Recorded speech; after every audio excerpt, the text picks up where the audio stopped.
समाजातल्या प्रत्येक घटकाला बरोबर घेऊन चालण्याची ही आपली भूमिका असते.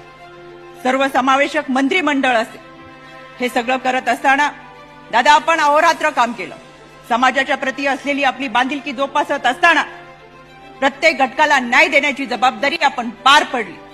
पण केलेली कामं कदाचित कार्यकर्ते म्हणून, संघटना म्हणून आम्ही पोचवायला कमी पडलो असेल तर येणाऱ्या विधानसभेमध्ये ही कसर जरूर भरून काढू, हे या संघटनेच्या माध्यमातून मी सांगू इच्छिते.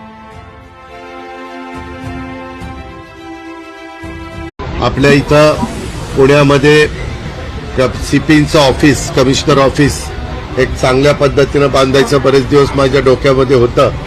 जवळपास 7-8 वेगवेगळ्या आर्किटेक्टनी त्याचं प्रेझेंटेशन दिलंय. अर्थात त्याच्यातला मी काही माझ्या सहकाऱ्यांशी आणि गृहमंत्र्यांशी चर्चा करून एक प्लॅन फायनल करीन आणि